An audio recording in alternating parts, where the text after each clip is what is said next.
Now, the President of Ghana, His Excellency Nana Addo Akufo-Addo, has been asked to grant workers 20% cost of living allowance, which is popularly known as COLA, which is an abbreviation for the cost of living allowance. This happened at the May Day parade, which was held at the Black Star Square in Accra on Sunday.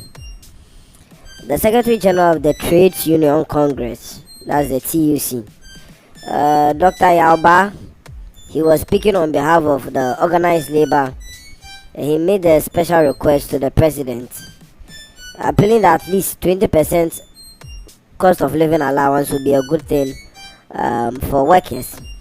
Now, he explained the reasons for asking this COLA allowance, that according to him, the president could do this because he had executive powers.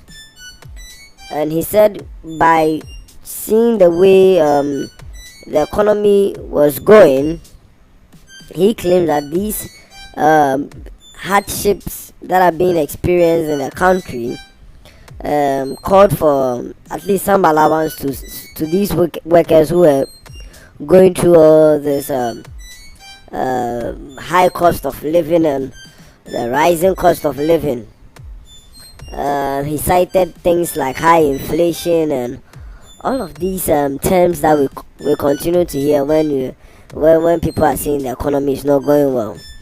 He appealed to the president to use his powers to grant them these allowances so that it could be a little better for them.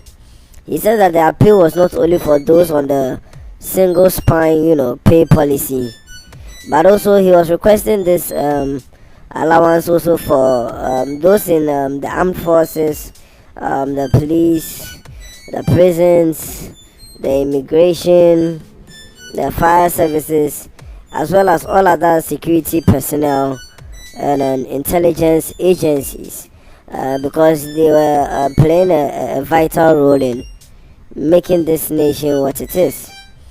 Now, he added that the cost of living allowance must also be extended to workers in the private sector who are earning about 365 Ghana cedis a month.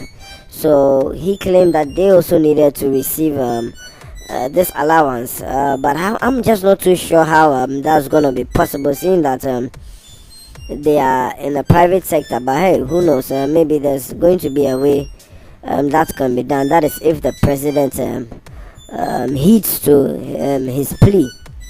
He also expects that this COLA allowances will be extended to pensioners on the SNIT scheme.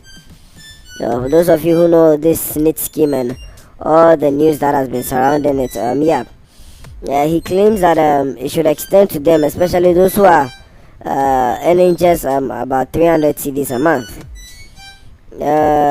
He claimed that it was going to help cushion workers and pensioners from the harsh effect of inflation, and also importantly prevent mass poverty in the nation Ghana.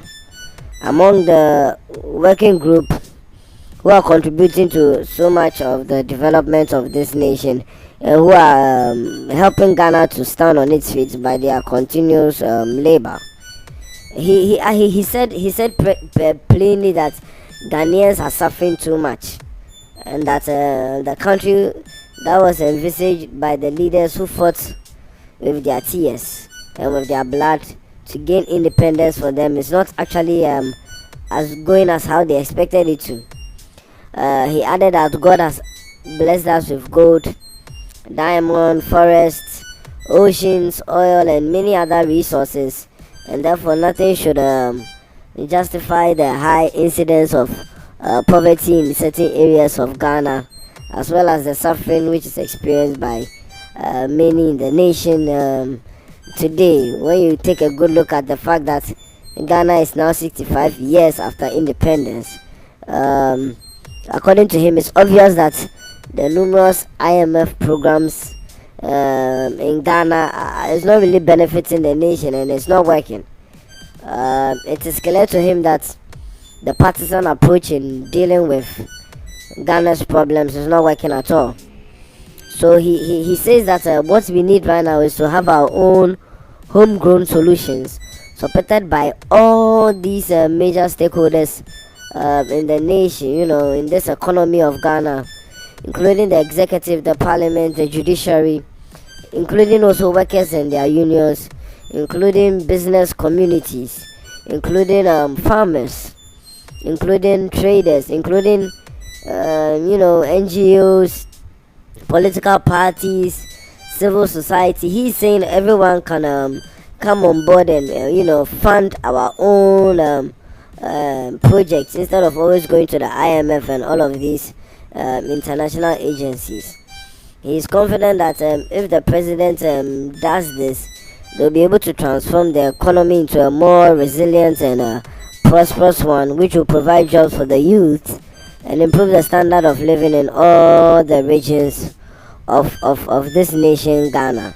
So we do hope that if he's on the right path, the president will be able to do something about this, because there are some people who are complaining that things are not going on too well, but there are some others too who are saying things are okay. So we guess it's just a matter of which party is greater.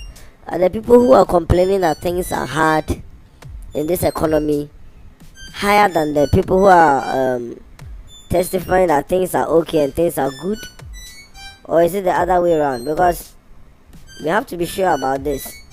One party cannot be claiming everything is okay and the other party claims things are not okay.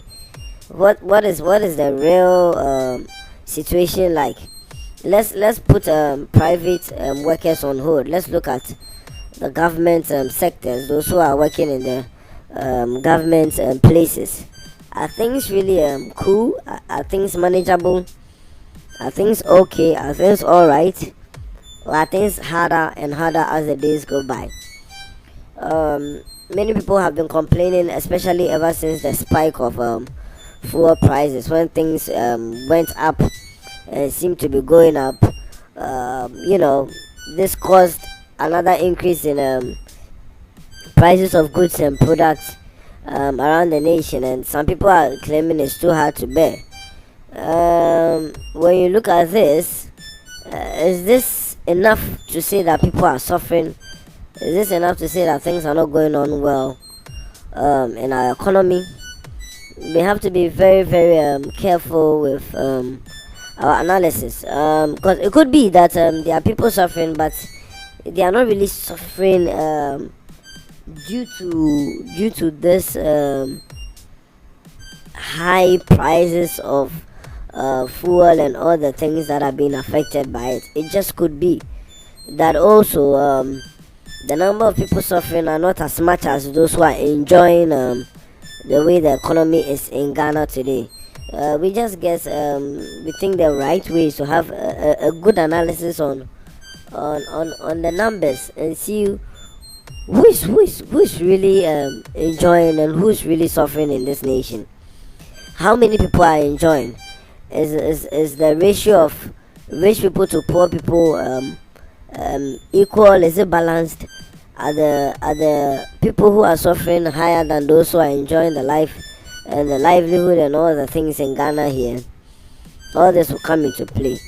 And also, is the president obligated to give an allowance due to this increase in prices and this things happening in the economy? That was also another thing my colleague and I were speaking of the last time. It could be that the government can do something about it, but is he really obligated to do so? Is it mandatory? Is it his place to do that? We guess we'll have to find out in the comment section below. So let us know what you feel about this. Is the president supposed to do something about it? Is the economy good? Let us know in the comment section below. Thank you very much for listening and have a nice day.